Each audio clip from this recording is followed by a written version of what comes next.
Tuesday night, and we are here with a non-PPR mock draft. And Dan Schneier is on the clock and, of course, not making his pick. I mean, it's really tough. First pick of the draft. Geez, who are we going to take, Dan Schneier?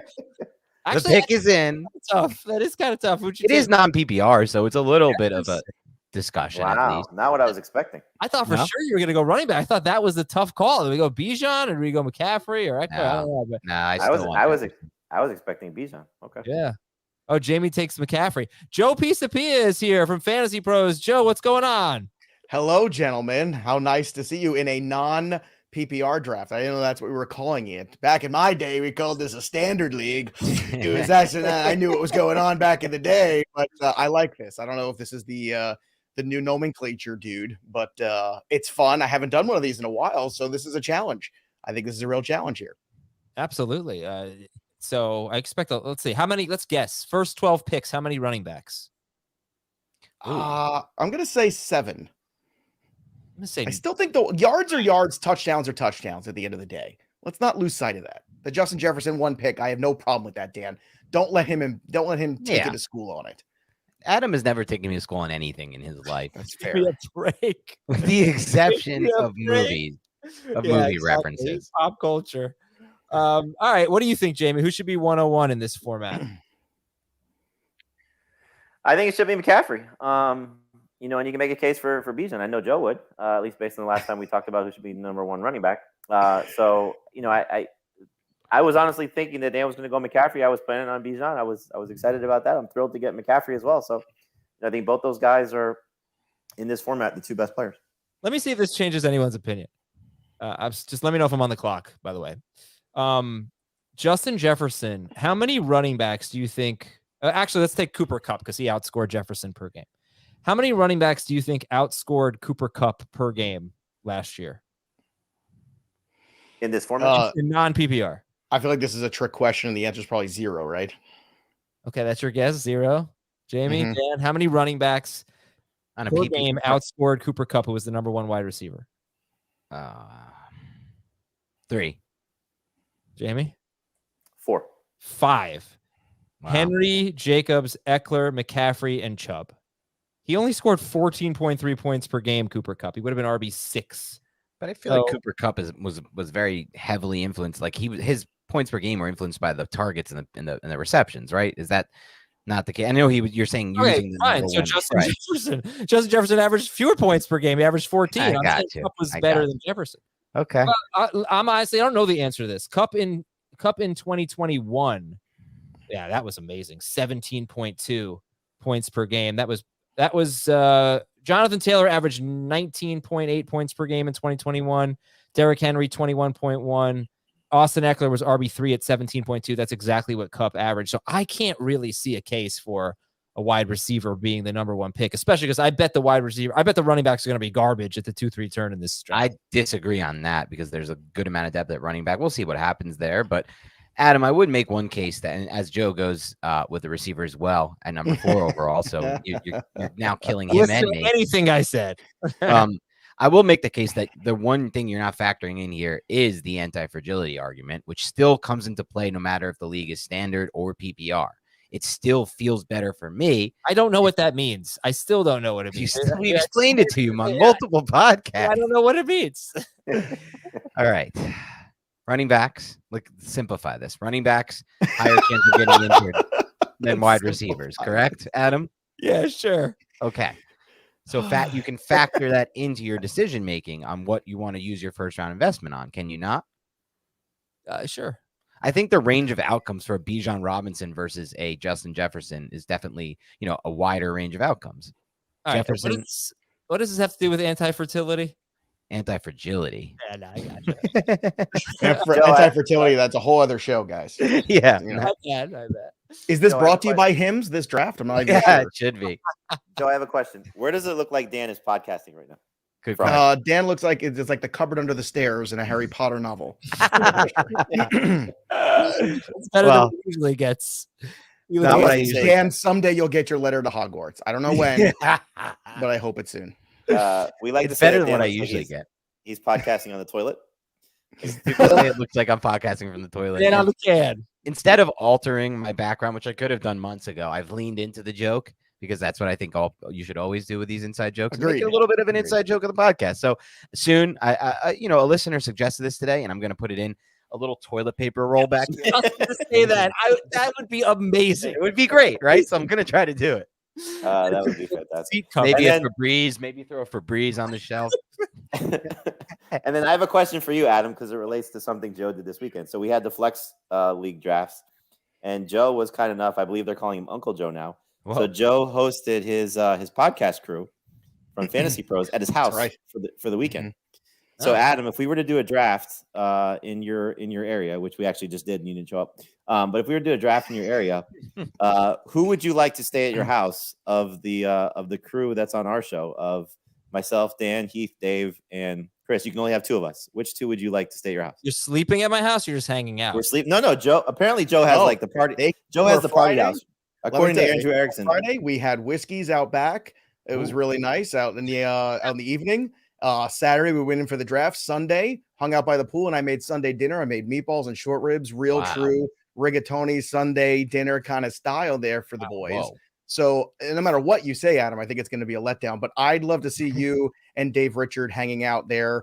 Maybe doing each other's hair, a little sleepover action, something like that. We also played Madden until about 1 a.m, which was pretty. I heard. Isaiah Pacheco That's awesome. Ran for 350 yards on Derek Brown. Don't bring up Isaiah Pacheco and Derek Brown.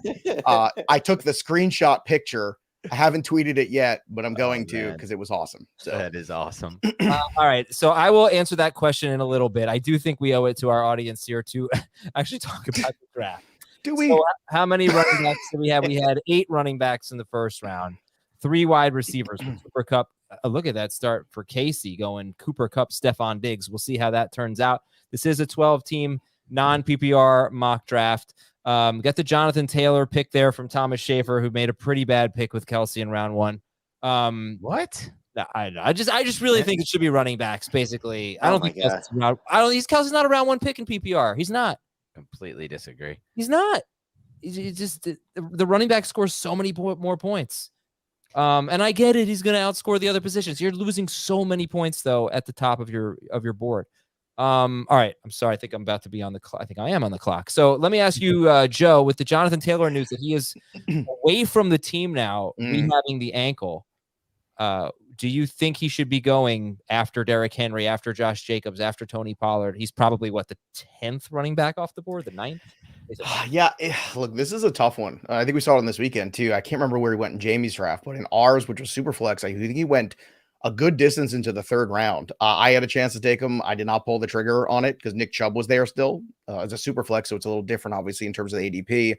But that was a no-brainer choice to me. And then, I remember, I think it might have been Watt who ended up taking him just to price and force. But I think that's one of these situations now where we look at it and we start to wonder, all right, when is he going to play? Where is he going to play? How healthy is he going to be? And it's already an offense too, that if you have a rookie quarterback, that offense can take some lumps, especially with an inexperienced guy like Anthony Richardson. And for all of the metrics and all of the measurables, it's easy to fall in love with Anthony Richardson. I know I have, but at the same time, I think we have to be realistic and look at what rookie quarterbacks in that similar ilk of him have done in the past. You look at rookie year for Josh Allen, where he took over towards the end of the year.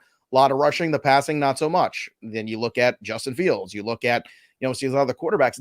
It's a spotty track record. And the Colts would be very smart to get Jonathan Taylor back into camp, get him healthy, get him happy, because the only way for Richardson to truly succeed is to have somebody that can take some pressure off of him. And Taylor's that guy. And nobody besides Taylor can really do that. As fun as Evan Hull is, I don't think he's quite ready to step into that kind of role. So I think this is a real dicey situation. And it's not one that I want to invest in at the current ADP, to be honest. I think there's other options I'd rather go with. Would you call him, let's say as a half PPR league, would you take Jonathan Taylor in the first 2 rounds, or is he a 3rd round pick for you? I think you're starting to push to that 3rd round pick now, because I like to build my teams in the first couple rounds with things that I can count on. I've started here with Jamar Chase and Ramondre Stevenson. I'm pretty sure I know who those guys are, what their roles are in the offense, and they run the points in their offense pretty much. So that's important to me. With Taylor, again, you're also going to, if let's say Anthony Richardson does perform very well, how much is he going to take away some of those rushing touchdowns? How much is he going to eat into that? We've seen that happen with some running backs over the years too. So it's a complicated situation, and it's one that I'm shying away from, to be honest with you, because I don't like muddy situations. Whenever, look, you're going to get into the meat of the season, you're going to have enough headaches to deal with. Why strap your team with a headache to begin with? All right, first pick of the draft was Jefferson, and then you went with Garrett Wilson and Joe Mixon, Dan Schneier. So I think Mixon, someone you're probably pretty happy to have there. Yeah, we're both high on Mixon, though. I do remember about 7 minutes ago or 3 minutes ago, maybe it was, where you said, I don't think you're going to get anyone left at running back on the comeback of this draft. And all of a sudden, I get a 3-down back with a good red zone roll and a great offense. All right, Jake B loves Dan's start. Jake B, thank you. We'll see what happens. Look, it is non-PPR. Running backs are king in this format. Quarterbacks, non-PPR, 6-point per passing touchdown. Quarterbacks kind of stand out too, don't they, Jamie? And we see the three guys not going much earlier than usual. Mahomes, then Allen back-to-back, and then Hurts a couple picks later. They're all second-round picks. Does quarterback get pushed up for you in this format? Again, it is 6-point per passing touchdown. It doesn't get pushed up for me, although I did take Jalen Hurts. I was just trying something different. It's not usually a strategy that I employ, taking the early quarterbacks, but I just wanted to try something different. I'm not usually also picking in the first 3 picks. So I didn't, the way that I looked at it, assuming that Dan was not going to take both Garrett Wilson and Amon-Ra St. Brown, I sort of gambled on that, and it paid off. So I thought he might take Jalen Hurts if I let him go. I don't know if Dan would have done that, but just the fact that I saw him sitting there, I felt like he was a pretty safe pick, a pretty good upside pick. And like you said, in this format, it's a little bit safer to avoid those wide receivers. And it worked out well because I do like Amon-Ra St. Brown better than Garrett Wilson. I actually like him better than Jalen Waddle as well. So I ended up getting the receiver that I wanted and still the quarterback as well. So, Joe, Heath Cummings dear. really likes Miles Sanders. In the Okay. third. What a moment on the show today. What a moment on the show. How much does he like Miles Sanders that it became a moment on the show? That's what I want to know. The moment on the show, and Dave, you could read Dave Richards' Twitter account on this. Mm-hmm. So we're doing our running back preview, and Dave says, Adam goes, give me a bust. And Dave goes, Miles Sanders. And he made his case for Miles Sanders being a bust. And then Heath and I sort of gave the opposite side of that. And Dave was like, yeah, I don't think he's a bust. I just like him at his ADP, but Heath took him in the middle of the third round here. And he took him pretty early in the third round in a full PPR league too. Joe, should Miles Sanders be a third-round pick? No. Do you see how there's no hesitation there for me? No. I can't think of a situation. If it's a Carolina-only draft, yes, I consider it there. That's when we start to consider it. But I got to say, you were giving us crap about the early, wide receiver. Mm-hmm. I mean, I bladed. I took Jamar Chase, and I was banking on somebody making it back to me. I got Ramondre and Najee Harris. So I'm willing to go to war with that threesome right there. I think that is a pretty good standard non-PPR. You're controlling the touches in the offense. You're controlling volume. It feels to me like if you do want to go wide receiver in that first round, if there's one of those truly elite guys on the board, that you can still make that work early on. I do agree, though, when you get later down that trough, the guys like Chubb become really, interesting. Who went, I think, a couple picks after. Did you take Chubb, Adam? Is that what I'm seeing here? Yeah. I mean, that would have been where I was. If I was in your spot, I would have done the same thing. I think that's the guy that I'm looking to target. I could not believe that he fell to me in the flex league to the third round. That was just madness to me. And it's a half PPR. So in a half PPR, even, I think you have to really understand the upside of Nick Chubb this season, potentially. Third round. Third round, second pick overall in the third round. I just couldn't do it. But just clarify, though, how many quarterbacks went in the first 2 rounds? Too many. Too many went in the first 2 rounds. Really? Even Jeff Radcliffe, who never takes quarterbacks. I know he starts at 10, but so he's a man of his word, but still it was a wild thing. And that's, I went into that draft, and I think everybody should always do this. There's only 2 things you can be in every draft: prepared and flexible, right? And I was ready to go take a quarterback first because I had the second overall pick. I was going to take 2 wide receivers. And then Nick Chubb fell in my lap in a half PPR. And you know what? I never expected that. You got to take that pivot. And then you got to start to maneuver your strategy around. And the same thing goes in drafts like this, right? You might get a big time tight end that falls in your lap because people push the running backs up or maybe push the quarterbacks up in this format. And I do agree, kind of what Adam alluded to, in this format, in the standard, if you can get one of those elite rushing quarterbacks, I do like the idea of having one of them. Yeah. Yeah, I just it's hard to know because just with wide receivers being devalued in this format, if you get a guy like Mahomes who's going to throw 40 touchdowns, get to 6 points for every touchdown, I just think that's a huge edge. So that's why I probably would have taken Jonathan Taylor if he had been there. I probably would have taken Devontae Adams over Mahomes. He was the pick right before that. CeeDee Lamb. I think I would have taken every single one of those guys that went before Mahomes, but they were all gone. So that just actually worked out perfectly for me to just take Mahomes. It was easy enough. You mentioned how wide receivers are so devalued in this format, Adam, but I am curious if you're factoring in, or if we should factor in at all, that we need to start 3 in this format. It's not a start 2, it's a start 3 format with one also flex in addition to that. So to me, given the state of wide receiver, we talked about this a bunch on the show, I feel like over the last 2 months, with how we all feel like the depth at that position is not what it has been in the past. At least I certainly feel like that in the rounds 4 through 6 range. To me, it almost feels like you might be getting ahead of the positional scarcity since you have to start 3 if you're getting receivers early. But I know you might disagree with that. No, I do think that it's still, like, you still have to start them. You still have to play wide receivers. And this is an interesting part. Like, I only have one running back. I don't want to have one running back through my first 4 picks, but I think that's what I'm going to do here, because I'm not taking Ken Walker or David Montgomery or James Cook or something like that over Calvin Ridley, who's going to be my pick here. So, I think running backs get pushed up, but let's not overreact here. Let's not overreact. Yeah. I do appreciate that you're following my rankings. Thank you. No, I'm following your rankings too, just trying to use them against you. So. Yeah. These are Dan's rankings. Darius Slayton is the next wide receiver. I can't very well follow Heath's after that Miles Sanders conversation. That kind of puts us in a bad situation, I feel like. Jamie, if it makes you feel any sort of way at all, I always use your rankings in these. I appreciate that. Thank you. Wow. Always. You are the biggest kiss ass. You are. No, I'll tell that right to I'll tell that right to Dave and Heath's face. I respect their game. I respect all of your games. My game aligns most with Jamie's, and I don't have my rankings on the site, so I need something that aligns closest to where I see it, so I'm not missing out on anyone. So I use Jamie's. So we did the Dynasty show earlier today. Heath was with Dan and Tim Stafford, who's one of the guys in our Baked Burger Dynasty League, and I came on like halfway through, and every time Dan spoke, the first thing he said was, "I'm with Tim on this one." He's right. He's right. He's right. We overrate running backs in Dynasty. He had a really good point about running. I'm on the clock here. Let me not. I don't have to defend myself with this. Let's go listen to this. Let's talk about Jamie's team. So while you go on the clock, Jamie, you just like me you have the same setup, right? Running back, quarterback, receiver. How do you feel about it? McCaffrey, Hurts, St. Brown, Judy. I'm with you, Adam.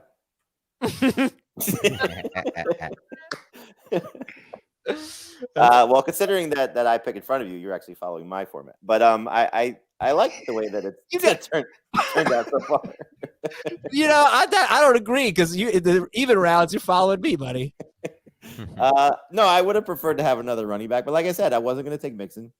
I thought it was too soon in the early part of round 3, especially with St. Brown still on the board to take Najee or Miles Sanders or some of the other running backs there, as much as I like them still in this spot. But, now it's going to be, what happens my next couple picks. I will say I have a little buyer's remorse knowing that I took Jalen Hurts and seeing these quarterbacks still available, 2 rounds later. So that might be something to reconsider. As much as I love the upside of Jalen Hurts, the value is still pretty good with where Fields, and Herbert are lying. Yeah, but you wouldn't have gotten them. You wouldn't have gotten Fields and Burrow. Well, Hurts would have been pushed down, so who knows what happens? Maybe, but let's just. I would have gotten Herbert.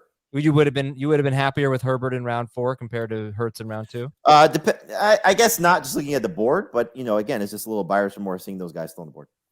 All right, so Dan goes with Herbert and Amari Cooper. You got your 3 receivers and Joe Mixon. Jamie, make your pick, and then I'm curious why you. I think we should have probably tomorrow on the running backs part 2 preview, Ramondre versus Mixon, because I know you like Ramondre in the second round, late second round. You don't like Mixon there.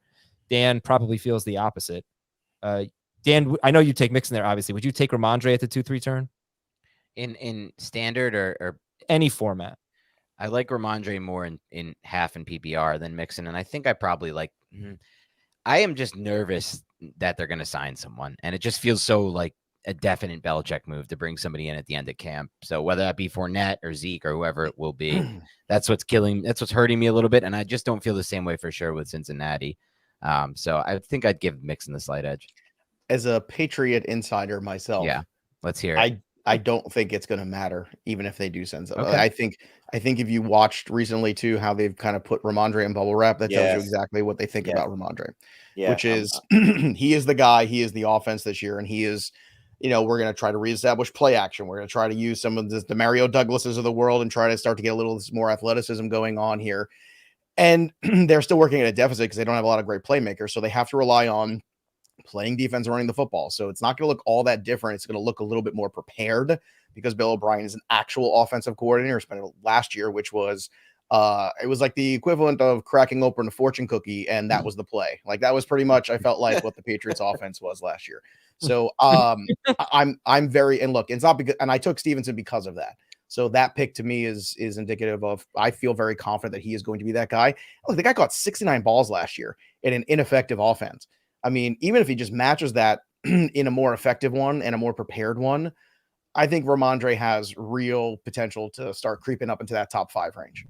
And just to piggyback off of that, I think the nice thing about it is you saw what he was in tandem with Damian Harris, who's a guy that's been there for several years, whether you think the system was good or not, however that played itself out, to bring in somebody, especially an established veteran. Now, for me, Fournette would be a little bit more of a concern than Zeke, just because I think Fournette has better pass catching ability.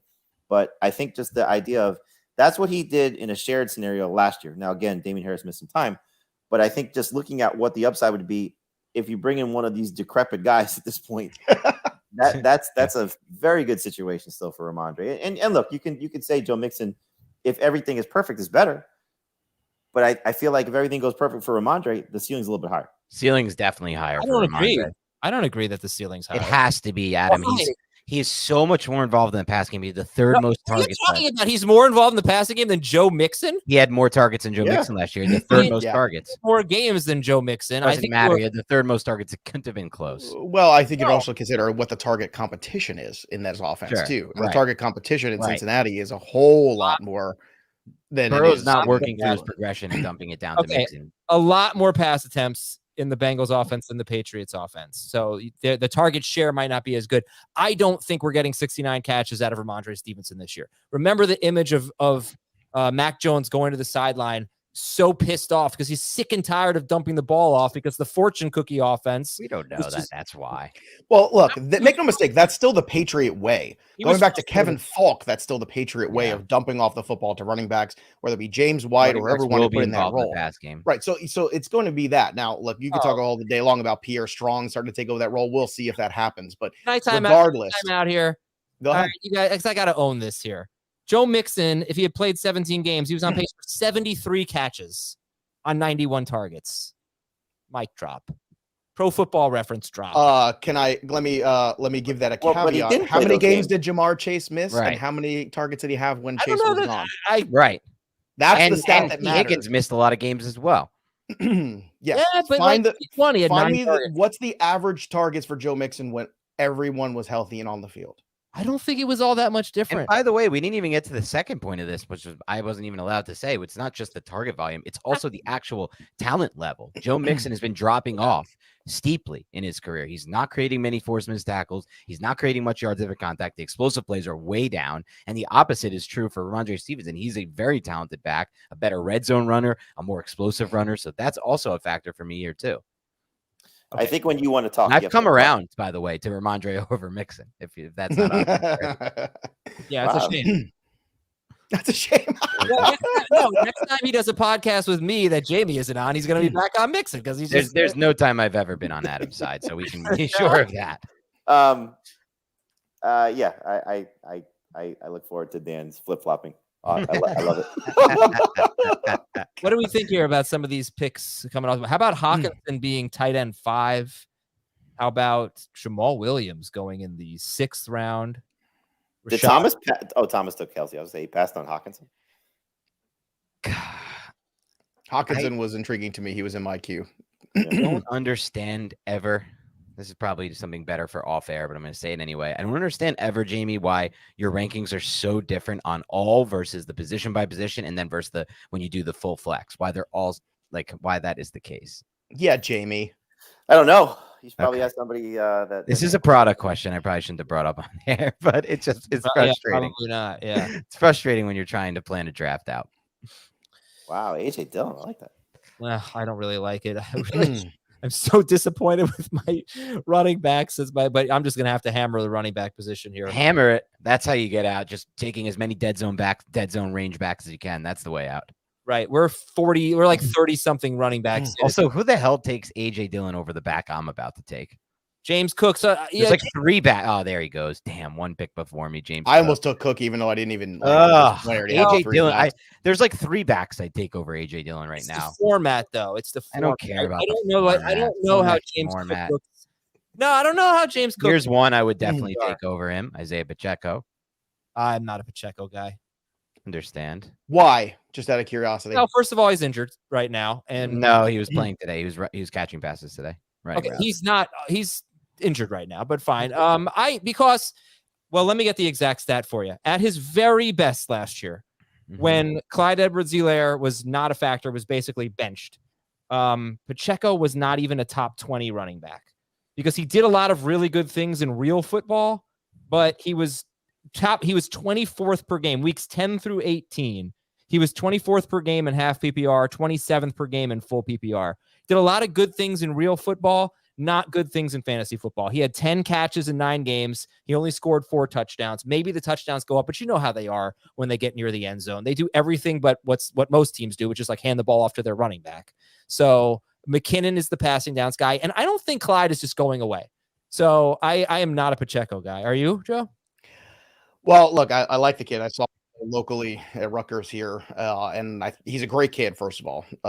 And in terms of what you saw last year, I do agree he's a better real football player right now than necessarily a fantasy asset.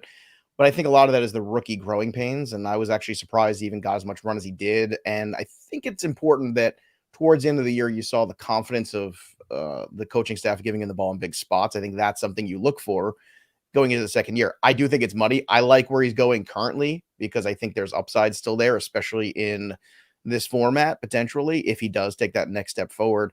Jerick McKinnon is another year older. Clyde Edwards-Helaire, to me, I mean, enough already. Like, I don't even want to have that conversation about that guy anymore.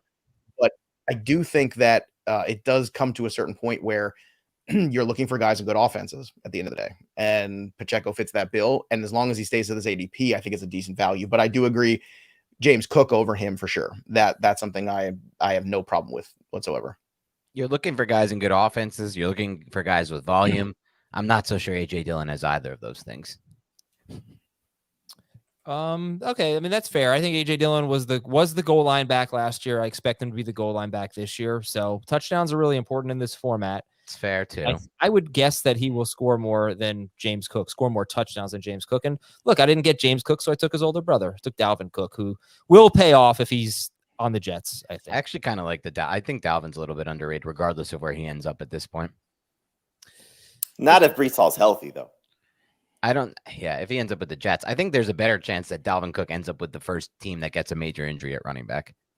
Jamie, what do you think about that the Jets were even kicking the tires so much on Dalvin Cook? Do you think that's something that anybody who's interested in Breece Hall should be concerned about? Of course. I mean, just the fact that, that he's... The fact that they were even entertaining him, I think, says a lot. I mean, there's lots of things. He's still on the PUP list. I mean, if you're just comparing the two ACL guys, Javonte Williams cleared to go, and Breece Hall not. Who'd have thought that 2 months ago? I feel like all of us 2 months ago were like, well, Breece Hall will be ready. You better be careful with Javonte Williams. Javonte Williams is out there running sprints, and Breece Hall is like, it's almost impossible to get any updates, it feels like, on Breece Hall right now. It's so bizarre. Well, I mean, maybe we find out, is it tomorrow night with the first episode of... is it tonight or tomorrow? Yeah, Hard Knocks, which I assume is just going to be a show about Aaron Rodgers going to Taylor Swift concerts and buying houses in New Jersey. I assume that's pretty much what the show's going to be. Yes, it'll probably be a lot of that, or hopefully not. But I think it's... Look, the Jets' window is somewhat small because they're banking on Aaron Rodgers bringing them a Super Bowl trophy. And if you're going to do that, you need to have as many quality players as you can. Sure. It probably speaks as much to Breece Hall's health as it does to not having any more faith in Michael Carter or Zonovan Knight or even Israel Abanikanda, however you pronounce it. But I do think that if you're just looking at it, yes, you should be paranoid about Breece Hall, because why else would they be, considering and entertaining and hosting? It's not just, having the conversation or just having him in for a workout like the Patriots did, where they bring in 2 guys and let them walk out the door. They really are considering this. And if the money's right, I think they're going to sign Dalvin Cook, which is a huge detriment to both those guys, because, it's not just Dalvin Cook's coming in and he's going to run away with the job. At some point, Breece Hall's going to get healthy and make it a big problem. All right, let's take a look at anything that's stood out to you guys in the last several rounds here. Any picks, wide receiver run here, tight end, we're 9 deep, I think, at that position. So, Adam, let me ask you, just because you're seeing these wide receivers come off the board, you were very anti-wide receiver early. Would you be happy living in this range of receivers? Yeah. Well, as what? My number 2? My number 3? I already have 3 receivers. I mean, I'm not saying you, but you were pretty heavy, and it doesn't look like anybody started running back, but you're kind of very much in that frame of mind. So now that you're seeing what these wide receivers are, if you had gone running back, and this is your second guy, would you be happy about that? No. My second guy, no. My third guy, I could have started running back, and had this be my third guy. Am I on the clock? I'm sorry. Yeah. Oh, I'm not. I can't believe I haven't been challenged about how early I took Zay Flowers. I would have thought somebody would have made a comment about that. I'm doing something right now to mock. I'll talk to you about it, Joe. So we had a segment on our Spotlight show, which is on CBS Sports Network. And Heath and I were making the case of who's the best rookie wide receiver. And we both said Jordan Addison right now. But Heath went first, so he brought up Addison. I was sort of being the counter to that with what Jackson Smith and Njigba and Zay Flowers and Quentin Johnson bring to the table. And it's right now, he's the one of this group that is the number one wide receiver on his team. And, I think we sort of overlook that. Like, yes, it's Lamar Jackson, so we don't necessarily love what the passing offense is going to be. Even if he does take steps forward, it's still not the ideal Patrick Mahomes, type of passing game, or at least doesn't portray that to be, which, very, very well might be. But he's in such a great spot. He's competing against 31-year-old Odell Beckham coming off 2 major, knee injuries in his career. He's competing with, Rashad Bateman, who can't get on the field, and all you're hearing is great things. I mean, he's been one of my biggest rankings risers. It sounds like, or I don't know if you've been there all along, but it sounds like you're feeling the same way. I've been there all along. I had him as my number 2 guy, and then I moved him up as my number 1 in that wide receiver class for the same reason, which is I know how quick he is off the line, rather. Excuse me. I know how much of a dog he is in terms of fighting for the football, because you've seen that in the college years of him. And I know he's not the biggest guy, and I think people knock him, but I think in this version of the NFL, you can succeed not being the quote unquote biggest guy anymore. Like, you can get out there on the field, and if you've got the speed and if you've got the ability to really get open, which Zay Flowers has, it doesn't matter, especially in an offense like this where you have to account for the rushing quarterback. See, defenses to me, I look at Zay Flowers and I say to myself, if I'm a defense, okay, I've got to worry about Lamar Jackson first, then I got to worry about this running game second, which means you're putting this kid in a good position to succeed right off the bat. And Quentin Johnson still, and Jackson Smith and Njigba, and to a certain extent, Jordan Addison, I still think each of those guys are at best the third guy. I still think Hawkinson's the clear number 2 in that offense, the way it runs.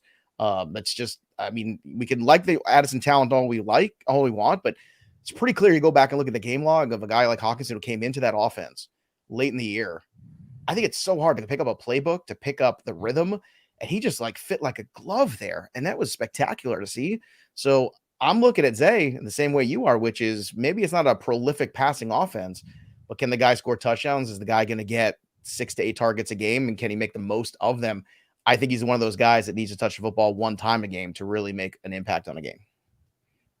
All right. That's a good breakdown. Yeah, it was. I agree with you. I mean, his film at Boston College was amazing. I said this during some of our pre-draft pods. Like, there were 2 players on film that I watched that were open more in the vertical plane, and the ball either didn't come there because the quarterback didn't see it, the protection broke down, or the quarterback overthrew him. And it was Zay Flowers and Tyler Scott. Those dudes were just living open in the deep half. So we'll see if Lamar Jackson can he's had it before. If Lamar Jackson get back that deep passing game magic, I love Flowers this year too. All right, we are into the 9th round. Actually, 100 picks in the books, and Elijah Moore was pick 100 for Joe Pisapia.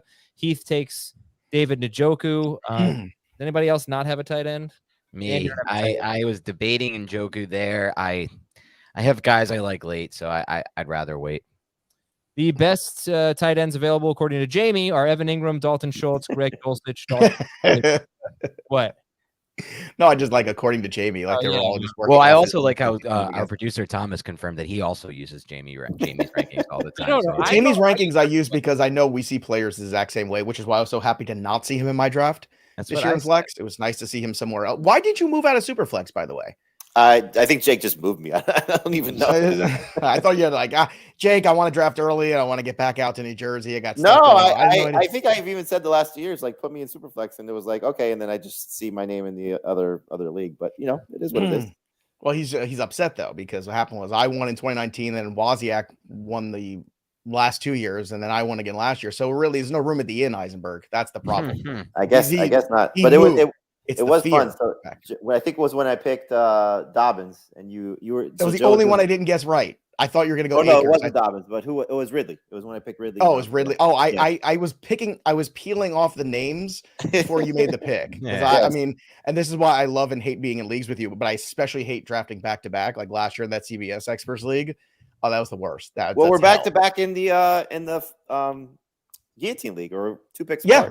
Yeah. Oh, How did you feel? This is an interesting conversation, just tying in Jonathan Taylor. So I brought this up on our show this morning. I think it was.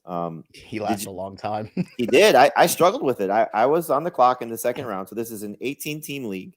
If you're not familiar with the Guillotine League, every week the lowest scoring team gets chopped, and then all the players go back into a pool. So you don't necessarily have to be the number one team every week. You just kind of want to survive as long as you can, and then you're able to pick up a lot of players and hopefully make it to the end.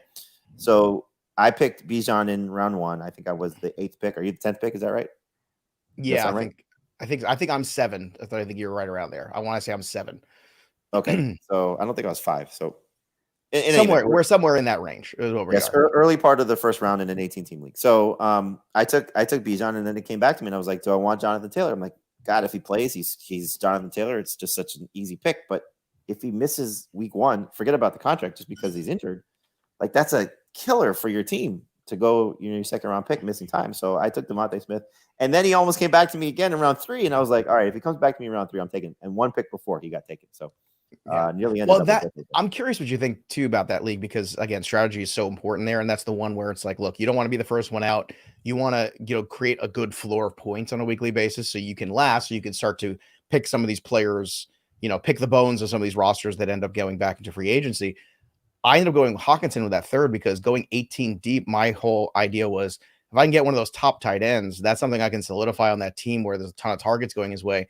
And that's something I don't have to chase out there, because I feel like everybody would be chasing that. You know what I mean? Like if a Kittle goes out there or something, like I'm going to try to make sure that I solidify that. And I think I went Mahomes with my first pick. And I think it went Mahomes, Olave, and Hawkinson. My whole thing in the guillotines, Jamie, is I'm just trying to get a floor of points that's going to get me through the first couple weeks and then start to make my roster better. How do you approach that? Because guillotines are so different than any other league that we do. Yeah, same. I don't necessarily approach it the same way from the tight end quarterback perspective, because I kind of feel like, especially quarterback, like I'll be okay with, I think the last 2 years I might have taken Kirk Cousins, just that type of guy. I did last year. That's funny you said that. That's usually what I do, but I was like, let's go Mahomes. Let's just lock that in. The nice thing about the quarterback is it gives you those guaranteed points. And so I see the upside of drafting those guys early. But for me, I've kind of just, let me build my foundation, and then, I'll sort of gamble at tight end and gamble at quarterback, simply because even though you're not getting the majority of your points from those 2 positions, which could be such a difference maker, those are also the guys that if they have a bad week and you invest in them, like for your team, for example, Mahomes on a bye week or, has an off week, and Hawkinson as well, you're probably going to end up losing, because especially early in the season, if you don't have that running back wide receiver core that's going to support that if those guys do falter. How you doing over there, Dan? You and I haven't we've been phased out here. No, I was considering all of the gates. I really like guillotine style. I have a similar strategy, but I also am one of the people in guillotine who, when a top 6 player hits the free agent market and cut from a team, I'm always the early bidder on those guys, like early weeks. I think it's important to spend your budget on those types of players rather than keep doing the 20s and the 30s on the here and there. But also, it's kind of like an auction to me. And sorry, a salary cap draft to me. Just say auction. It's fine. Okay, good, because I don't believe in the other one. But it's kind of like an auction draft to me, where you want to save some money for the end, but you also want your studs at the beginning. So I do spend there, but I also then try to save for the end, because the end game is so interesting in guillotine. At the end, if you have like $16 versus the people who have like 6, 4, 9, 3, like you have such an edge at the end. The other thing people don't do enough of in the guillotine leagues, I find that I've had a lot of success the last couple of years, is after waivers run, picking up guys when you're looking ahead on bye weeks that are going to be playing when other people aren't, adding them to your roster for nothing. it's one of those things people after the Guillotine leagues is such a hotbed of free agency that they don't tend to go look afterwards. But you have to go look at the guys that got dropped and the guys that are still floating out there, because those bye week coverages are everything. You just need a player to get you 5 points some weeks just to get you by in some of those heavy bye weeks, because people legit just don't have guys enough to play at all. Completely agree. I can't believe Jamie just took my guy. So I was actually waiting because I wanted to get your reaction. You knew it was Joe my actually guy. took the guy I wanted, and I'm like, all right, I'll just take the guy Dan wanted. So What a surprise! I took the guy you wanted. Yes. What a I was shock, Eisenberg. hoping There's for no Roshan. one I want more in fantasy this year than Tank Bigsby. In I was every hoping for single Roshan draft. Johnson, Ugh. and then I saw Tank Bigsby, my next highest ranked player, and I'm But like, I will take I was the going to other take guy. Tank if Roshan had gone. So there I we go. will Nobody, you take- would have been Dan. You wouldn't have been happy no matter what. Just Adam, what do you think about the fact that last year you were in love with Courtland Sutton, and now I can get him at pick 120 overall? But I'm not saying that in that sense. I'm saying in the sense that I kind of feel like Courtland Sutton is stupidly undervalued this year. yes, I like him around pick 100. And he's not moving up at all. I'm still getting him at 120 every draft. I just took him in our dynasty. Like, he's still a 27-year-old receiver, now a full year removed from that ACL. Like, this is second year. 4 year removed. He's 4 years removed from it. Oh, I thought it was 2 years ago for some No, reason. it's 2019. That makes me a little less excited. But having said that, he's still going to get like 90%. Yeah, I agree, Jamie. It was 2019. He's still going to get like 90% snap share there. Yeah, no, totally. And there already is the preseason buzz about him having a good camp. So let's fall for that again. No, we're not going to fall for that again. I seriously agree with you. You still haven't taken a tight end. I got Evan He Ingram, did. like tight end. Oh, just now. Sorry. Okay. It's a Dalton Kincaid. That's a great pick.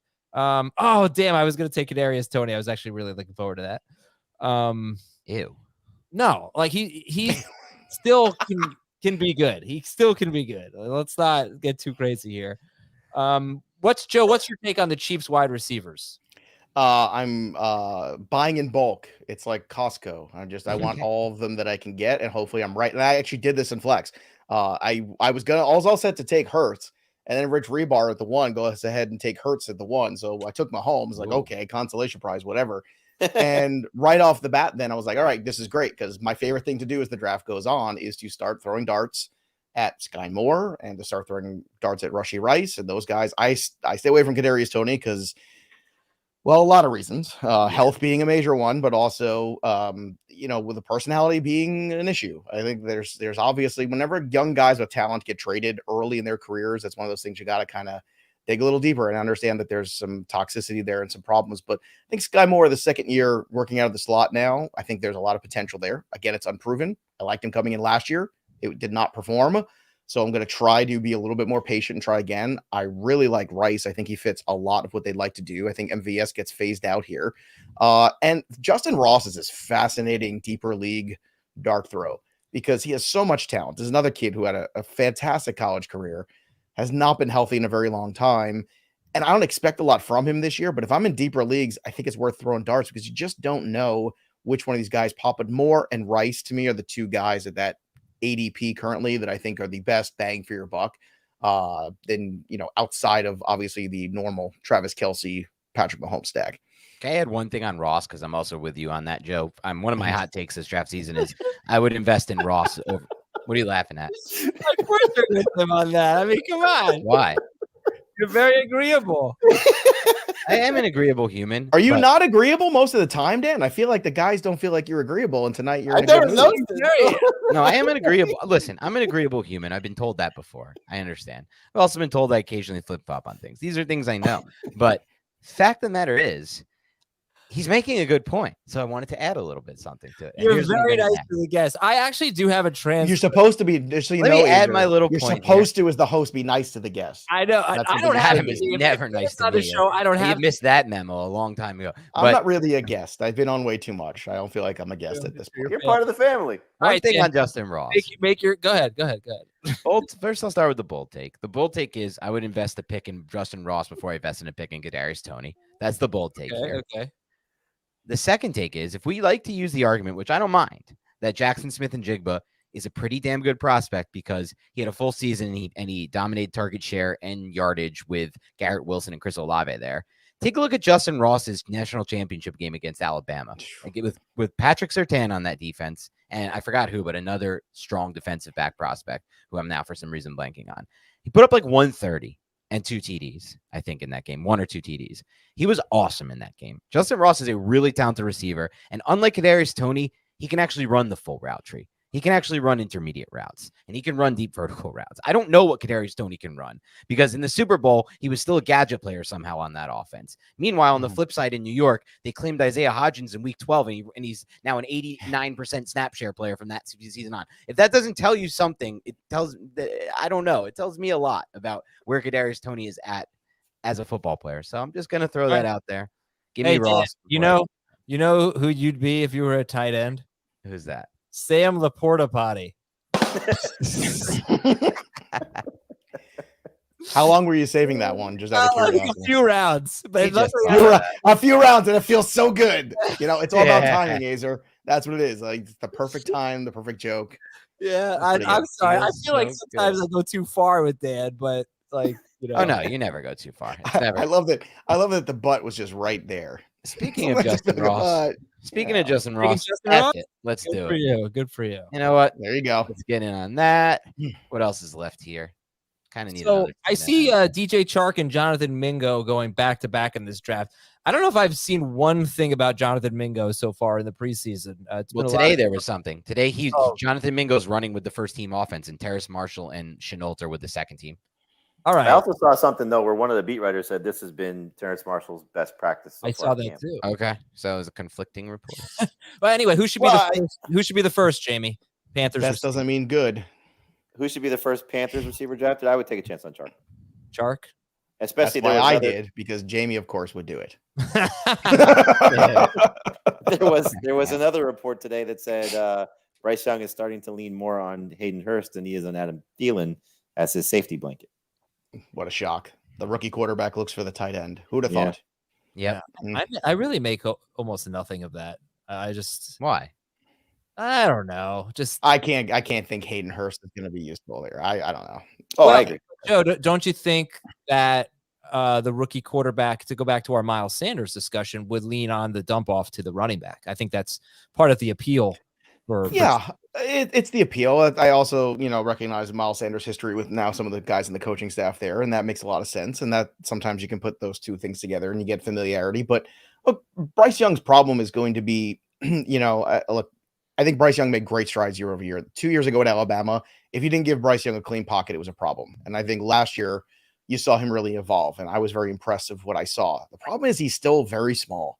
And, I'm looking at him out there on the field with these monstrous humans who are all running 4.5 40s, and these guys are I don't know if he can withstand the wear and tear of a full NFL season. That's why I get, in Superflex taking a shot on him in 2023 in the next couple of years. But that's why in Dynasty I was fading away from him, because I'm just still concerned about the body type holding up, and not even just like big injuries. I'm talking about lingering injuries. Some of the stuff you saw Kyler Murray deal with a couple years ago. Remember when he got someone, I forget which lineman it was, fell on top of him, and then for 4 weeks he couldn't throw the ball more than 15 yards, and he was still playing. But like the physical wear and tear of the NFL on a frame that small at the quarterback position nowadays, with the pass rushing we have in the NFL, where everybody's trying to draft these edge rushers who are trying to kill a quarterback, it's tough out there. It's tough out there in the quarterback streets for Bryce Young, I think. Yeah, okay. I can see it. Let's go back to the draft. Let's see, yeah. Joey Wright has a color coding issue with Taysom Hill, by the way. He wants an official rule. I don't know. You know what?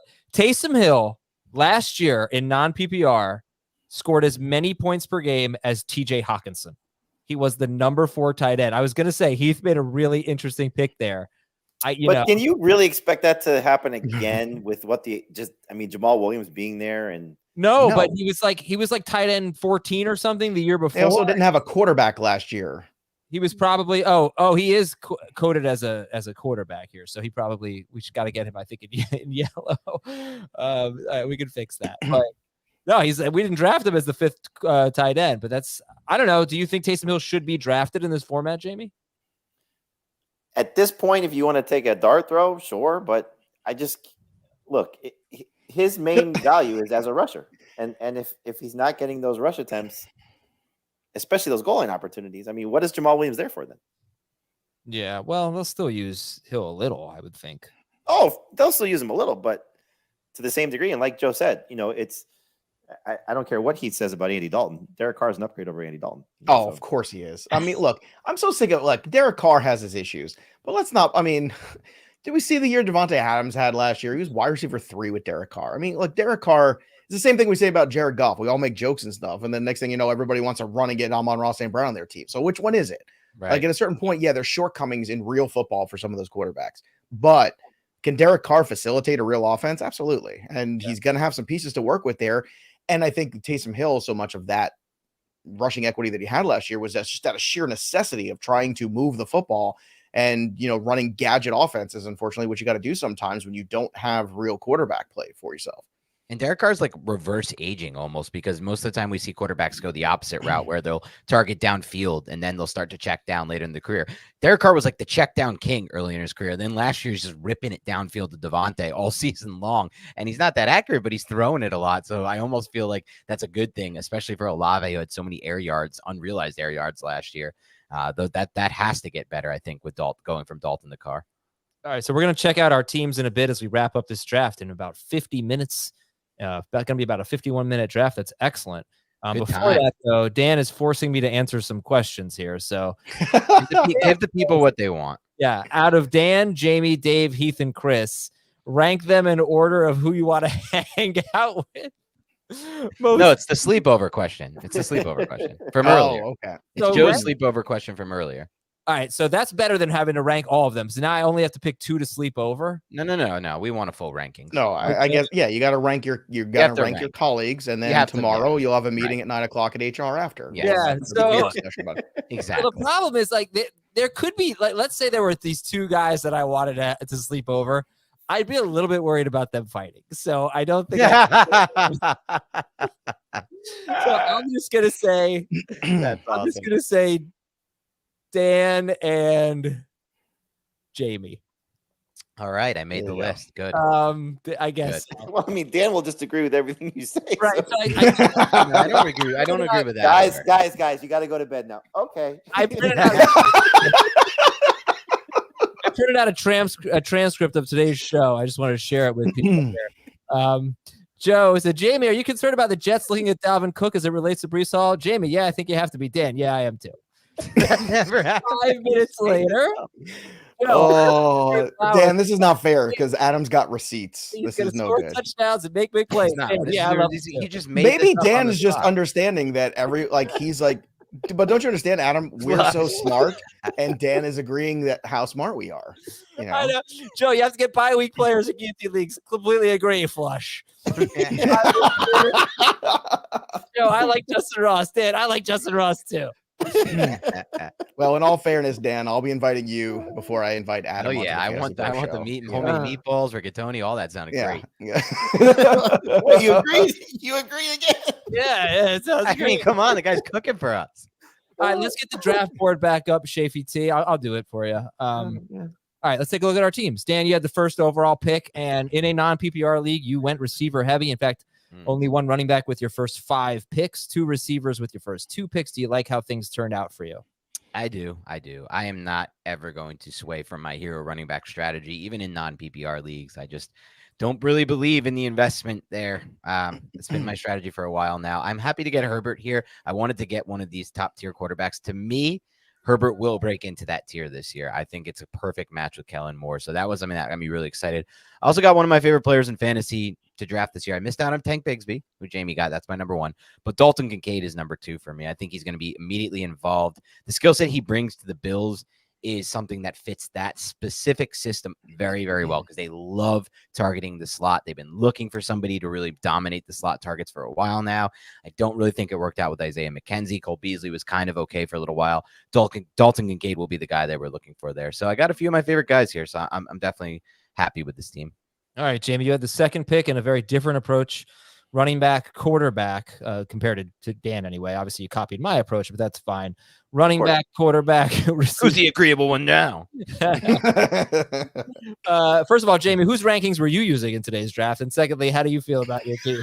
I was using Chris Towers. I feel very good about my team. I got arguably the number 1 running back, top 3 quarterback, and a receiver who I think even in this format still very good in Amon-Ra St. Brown. So I have my base right there. Got good value on Dallas Goedert, and then I think Jerry Jeudy is a very good number 2 receiver as well. So I like the fact I did this purposely. I probably took Charbonnet a little bit too soon. First time I drafted Ken Walker, but I think in this format he's a little bit better than he is in PPR. So to have both Seattle running backs, hopefully one of those guys is healthy that I can feel comfortable starting them.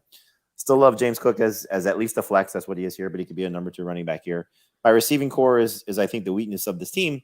But that's why I took a lot of shots late in the draft. So we know that if there's an injury to one of the Bengals guys, there's a opportunity for Tyler Boyd to still be successful. I think Alan Lazard can still be a red zone threat for Aaron Rodgers with the rapport that they have there. Romeo Doubs should get a lot of targets in Green Bay.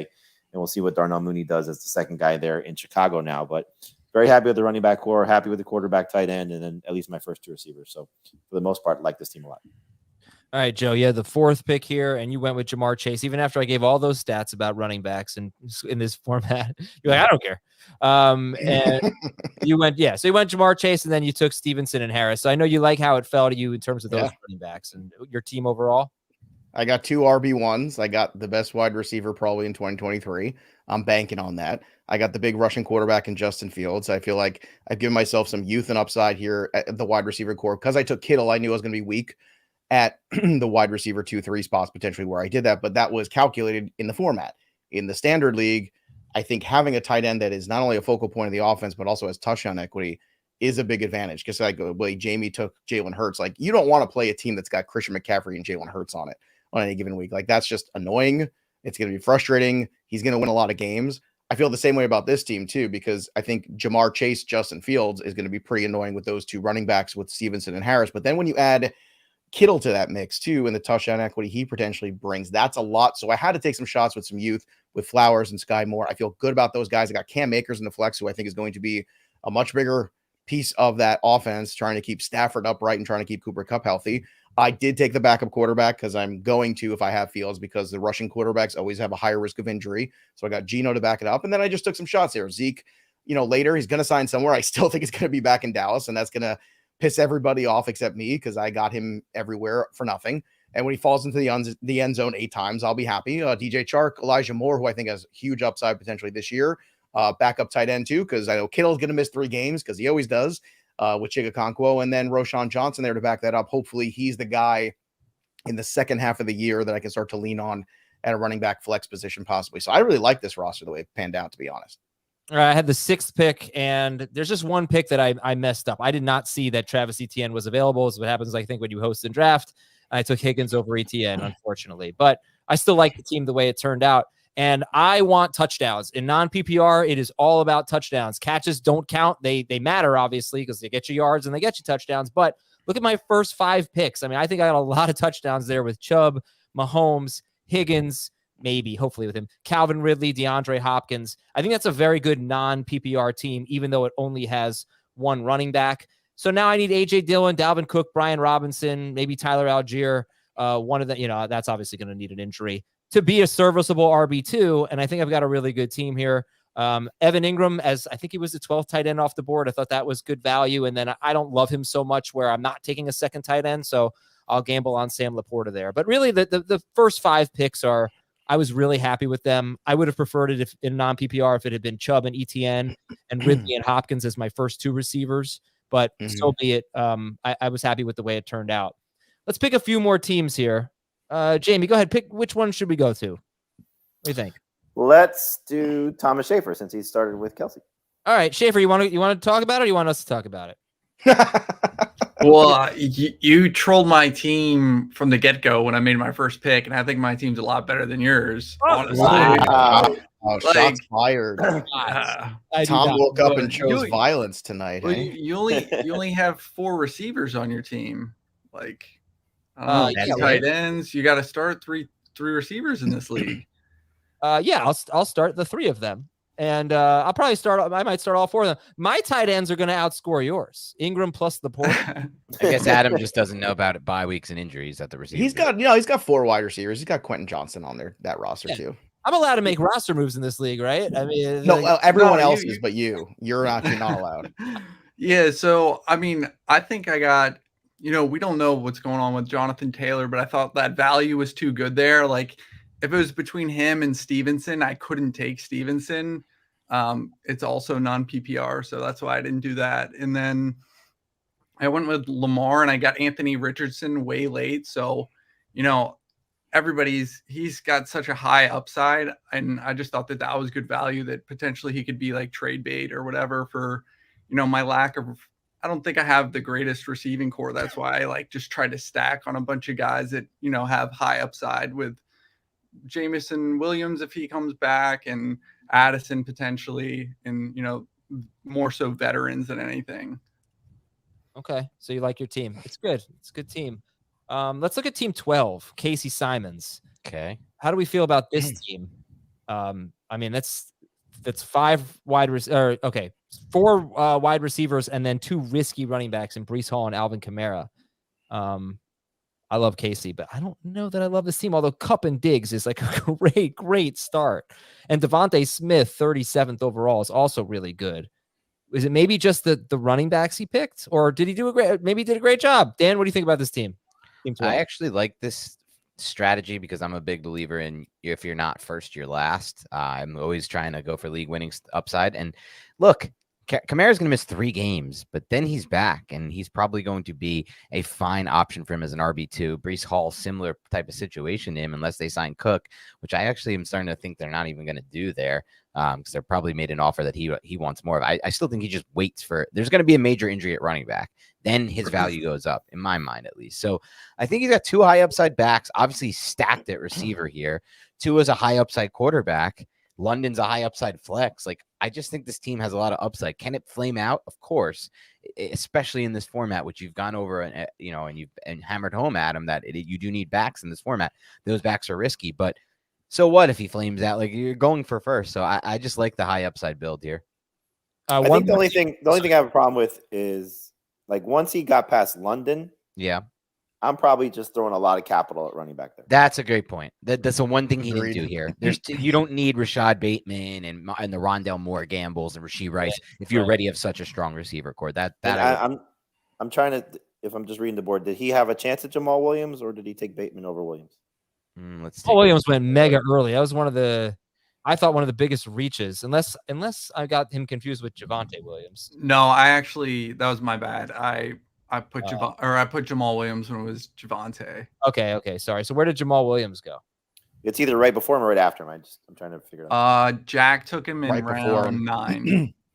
So right before him, because the odds are going down the other way. But after that was kind of the end there. He could have gone with Roshan or Tank Bigsby and kind of reached there maybe a little bit. But I'm kind of where Jamie is. Once you have that kind of wide receiver core, and then London is the 4th guy, you got to start hammering running back. And I might have even, to tell you the truth, I probably would have punted tight end. That's what I would have done there, because I would have rather have taken a shot on Chig or Mike Gesicki in a standard league, who might just score touchdowns, because that's all, especially in the standard, that's all you need the tight ends to really do. Do they get red zone looks? So right there, when you're starting to go around that time, that's when you had the Brian Robinson Jr., you had Rashad Penny, who I think would have been the perfect guy to really kind of slide in there. Maybe you get a couple good weeks of him, and then he'll get hurt eventually, and then hopefully Breece Hall be healthy by then. Zach Charbonnet, Khalil Herbert, those 3 guys, that's what you reach for. But I think once you go heavy wide receiver in a standard, you don't go for the middling tight end. You just punt tight end, because you're already so good there, and then you just try to play matchups or play touchdowns later on. Yep. Well, the automated fantasy journalist has graded all the teams, and according to the email that we already got for this league, Jack Capitordo, picking 11th, has the best team. Wow. He is the early winner, with Derrick Henry, Tyreek Hill, Alexander Madison, Damian Pierce as his first 4 picks. So congratulations. It's very close, though, between Jack, Joey, Dan, and myself. There is decimal. Adam, of course, left out that me and you were in the mix there, Jamie. Can we actually get a reading? Can we get a reading on where the automated system had Adam's team? Can we get pretty low? Can we get a reading on that exact ranking? Middle of the pack. Adam was middle of the pack. I don't know about that, Thomas. What do you guys think? I was looking at Joey Wright's team. What do you think about him having Pollard, CD Lamb as a start and being so involved in one offense like that? Involved in a Mike McCarthy offense. I love it. Yeesh. You do? I love it. I like it in PPR. I don't know if I love it here. 3 games against. I don't like that at all personally. Well, and it's just an interesting thing because we always talk about, you put the quarterback along with the wide receiver, Right. certain ones you like to do that. If you have Kelsey, you've taken him the 5th overall pick, and then you get Mahomes in the 3rd round, you pair those two guys together, man, that's a hell of a weekly fantasy asset. But I don't think I've been in it, and God knows, I don't think anybody does more mock drafts or mock draft shows than I do. Pollard and CeeDee Lamb on the same team, I don't think I've seen that build one time, especially in the standard. I think it's a really interesting, different thing. If Zeke comes back, that really throws a wrench into that team, I think.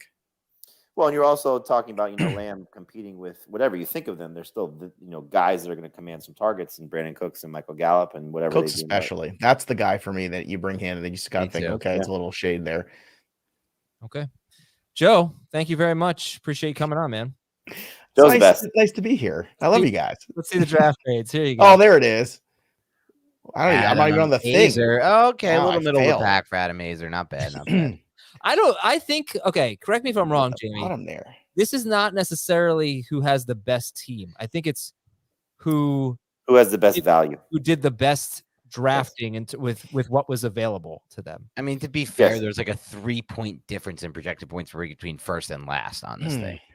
Yeah. Well, see what you Joe last. Oh no, Joe, what happened?